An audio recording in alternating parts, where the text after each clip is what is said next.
Indonesiaku kali ini mengajak Anda menyambangi Kabupaten Garut yang luasnya 5 kali lipat lebih besar daripada ibu kota Jakarta. Sumber daya alamnya pun melimpah. Potensi pertanian dan perkebunan di wilayah Garut juga luar biasa besar. Ditambah lagi, letaknya yang dekat dengan DKI, membuat permintaan hasil bumi nyaris tak pernah berhenti. Selain itu, potensi batu alam dari desa Depok, Kecamatan Pakenjeng juga cukup besar. Bahkan 5 tahun terakhir, masyarakat sudah menambang batu jenis blondos atau batu belah, yang sering disebut juga batu pondasi. Namun lagi-lagi, potret kekayaan alam ini tak berjalan seiring dengan kesejahteraan warga. Lihat saja kondisi para penambang ini. Per kelompok berjumlah antara 10 sampai 15 orang, dengan peralatan yang sangat sederhana. Hanya palu, linggis, dan beberapa peralatan pertukangan lainnya.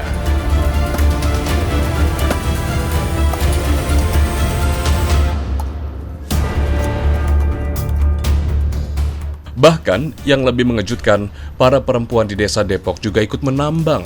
Padahal ini adalah jenis pekerjaan keras yang biasanya dikerjakan para laki-laki saja.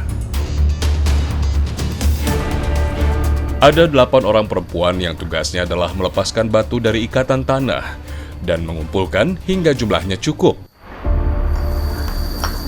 Assalamualaikum, Bu. Ibu di sini yang nambang ya. Tak lagi mudah, para penambang perempuan ini bahkan ada yang berusia 70 tahun yang bekerja bersama suami atau anak mereka. Mereka memilah batu dengan tangan kosong karena alat bantu pemisah batu berharga cukup mahal, sekitar Rp300.000.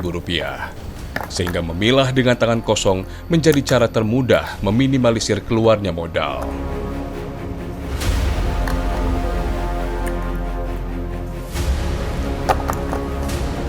Waduh, ini berapa kilo nih, Bu? 20 kilo. Saya pikir 5 sampai 10 kilo, Bu. Taunya ini 20 kilo dan mereka masih pakai tenaga manual, tenaga manusia. Kita gulingin aja, Bu. Waduh.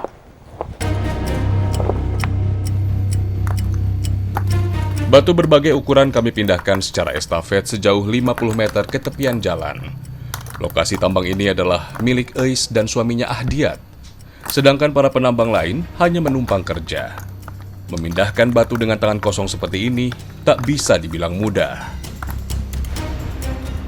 Ini tanah keluarga atau Pak Adi itu sendiri? Keluarga. Keluarga ya. Di atas Ibu buka kebun juga? Enggak, punya orang tuh. Oh, di atasnya kebun orang, bawahnya tambang Ibu. Tak hanya memindahkan batu, para penambang perempuan juga harus memilah ukuran batu.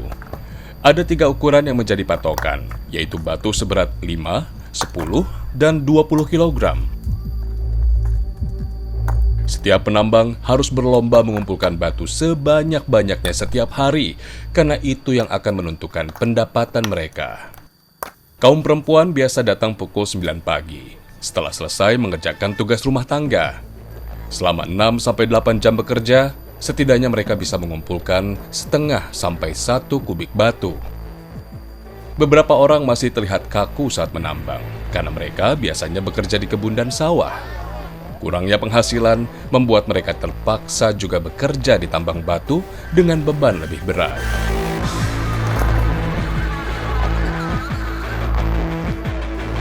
Saat harus mengangkat batu besar, ember dan kain gendongan digunakan. Ember berukuran 20 liter ini bisa menampung 10-15 pecahan batu besar.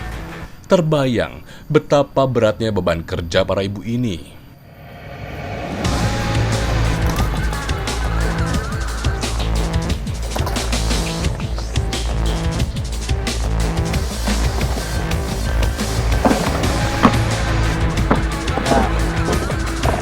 Allah, bismillah. Bu En. Luar biasa para ibu-ibu di sini menjadi penambang. Demi membantu suaminya menambah pencarian nafkah, mereka harus bekerja di tambang batu seperti ini, yang semestinya menjadi pekerjaan laki-laki.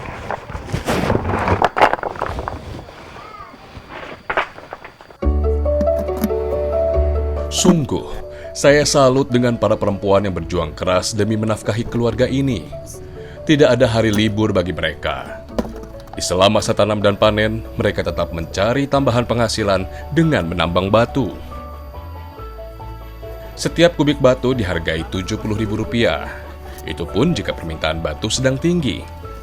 Bila sedang sepi seperti di masa pandemi ini, sudah lebih dari seminggu batu hasil kerja EN tidak laku. Rp70.000 yang biasa ia dapat pun kini tinggal angan.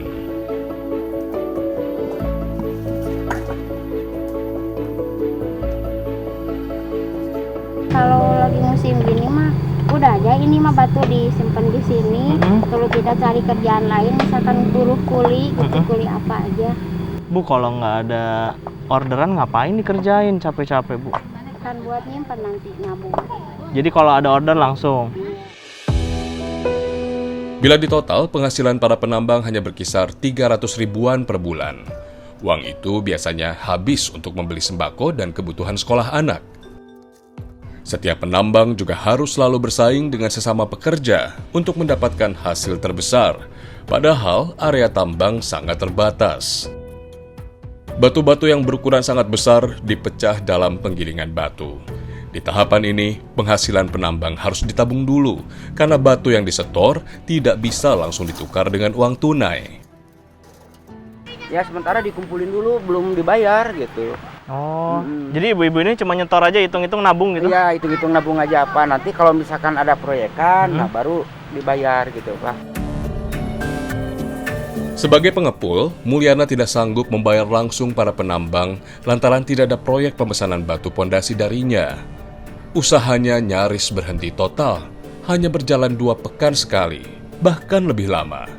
Semua pekerja juga diliburkan karena tidak ada pemasukan perusahaan. Jadi batunya masuk sini dulu ya? Yang kerja kan 2 orang, operasional sama yang masuk-masukin ke sini Pak. Operasional ngurus mesinnya, Iya. 1 orang masukin Iya, sini. iya. Jadinya seperti lempengan-lempengan gitu? Iya, betul Pak.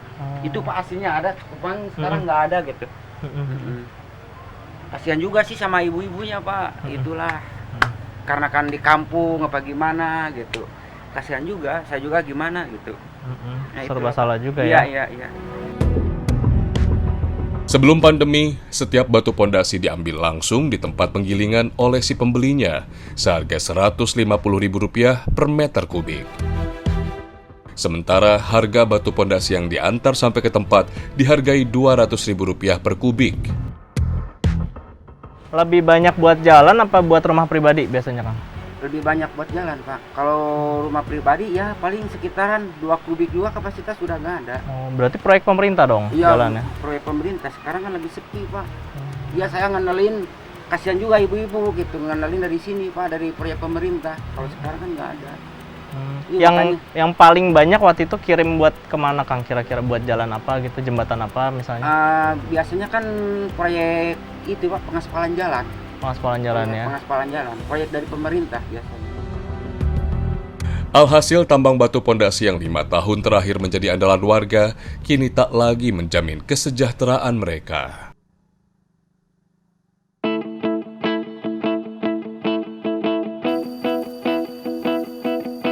Selepas menambang, para ibu mengajak saya ke hutan untuk mencari bahan pangan. Jaraknya cukup jauh dari permukiman, sekitar 5 kilometer. Menembus hutan bambu, bermodal golok dan parang. Yang ini ya Bu, bambunya ya? Oh, oke. Bambu ini dikenal dengan nama ater atau buluh Jawa. Namun masyarakat setempat menyebutnya bambu temen. Bambu ini biasa digunakan sebagai bahan pembangun rumah di desa. Tingginya bisa mencapai 25 meter. Nah, yang kami cari saat ini adalah bagian tunasnya yang disebut iwung atau rebung. Tunas ini belum mengeras dan dapat dikonsumsi. Kami mulai menemukan iwung berdiameter 5 cm yang diyakini sangat baik untuk kesehatan. Iwung diklaim dapat mengurangi kolesterol dan melawan kanker. Nah, ini dia iwungnya ya. Nah, bentuknya kayak gini, ini tunasnya bambu. Nanti dikupas berarti? Iya, dibersihin. Dibersihin, nanti kita cobain ya. Bu, lagi Bu, cari. Kami mencari lagi Iwung di lokasi lain. Medannya tidak mudah, karena biasanya Iwung tumbuh di tengah-tengah rimbunnya batang bambu. Aduh, medannya susah banget Pak, masa nggak bisa berdiri nih? Terus. Biasanya bambu itu kan tumbuhnya biasanya ada di pinggir-pinggir tebing. Jadi kalau kita mau ambil dari bagian depan, otomatis karena dia agak menjorok keluar, kita harus berdiri di pinggir tebing. Ini curam banget, saya aja pegangan pakai batang-batang bambu yang di sini nih. Mana Pak?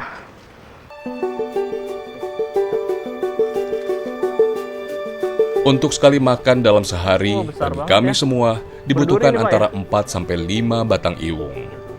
Dari satu induk bambu bisa ditemukan 1 atau 2 iwung.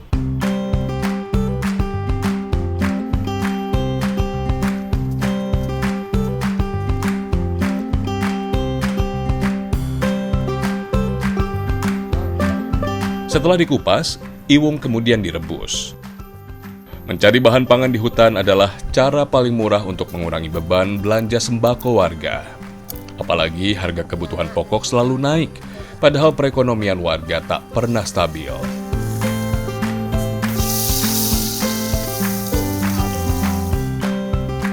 Rata-rata kaum ibu punya utang di warung sembako. Utang ini kebanyakan muncul dari pembelian lauk pauk seperti tahu dan tempe.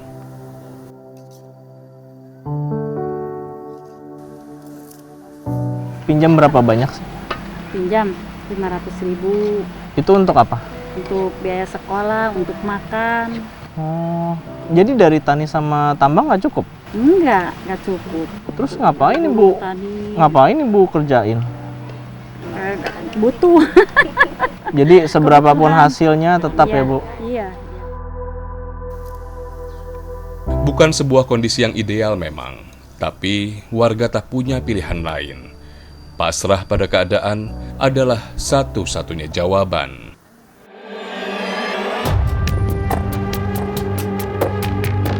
Setiap keluarga di desa Depok setidaknya memiliki sepetak lahan sawah berukuran rata-rata 100 meter persegi.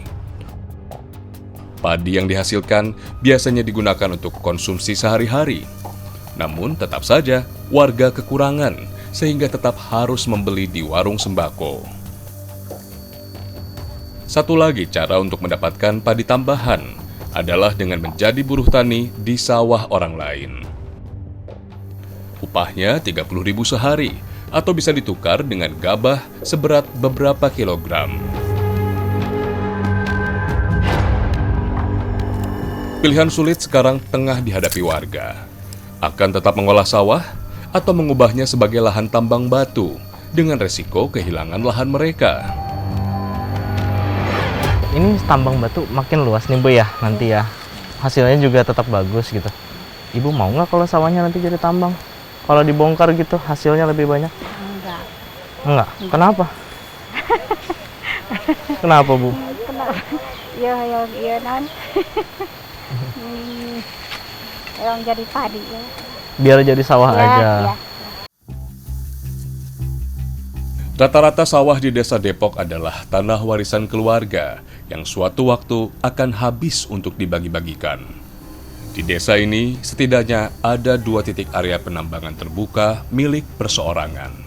Bukan tidak mungkin kelak kepemilikannya akan berpindah menjadi area penambangan baru. Ancaman utama bagi pertanian dan perkebunan di Indonesia adanya dibukanya lahan-lahan tambang baru di sekitar pedesaan. Apalagi jika lokasinya ada di sekitar wilayah pedesaan. Sekarang mungkin belum terasa, tapi 5 tahun lagi, 10 tahun lagi, jika hasilnya memang lebih bagus, bukan tidak mungkin lahan pertanian dan perkebunan akan berubah menjadi lahan tambang yang lebih besar. Apalagi jika pemerintah tidak menstimulus pertanian dan perkebunan yang potensinya sangat besar, tapi tidak bisa tersalurkan dengan baik. Data Kementerian Agraria dan Tata Ruang menyebut total luas lahan pertanian di Indonesia setidaknya berkurang 300.000 hektar dalam 8 tahun terakhir. Alih fungsi terbanyak adalah menjadi lahan perumahan dan tambang. Bila tak segera ditata, produktivitas pangan akan merosot dan kelak akan berujung pada krisis pangan.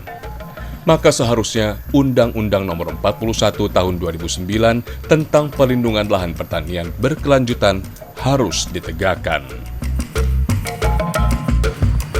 Selesai dari sawah, karena lokasinya jauh, sawah dan juga kebun dari rumahnya, jadi kita istirahat dulu. Masaknya ada Iwung, ada Mujair, dan ini isi bambu. Iwung itu isi bambu, jadi ini andalan mereka. Ancaman lingkungan ini bukan tidak mereka sadari. Apalagi kontur tanah di Garut Selatan memang sangat gembur, yang di sisi lain rawan sekali longsor. Walaupun dari segi ketahanan ekosistem lingkungan di sana itu bisa membahayakan juga sebetulnya kalau terus ditambang di sana, karena di daerah Cisunda, Desa Depok itu yang daerah itu rawan longsor juga.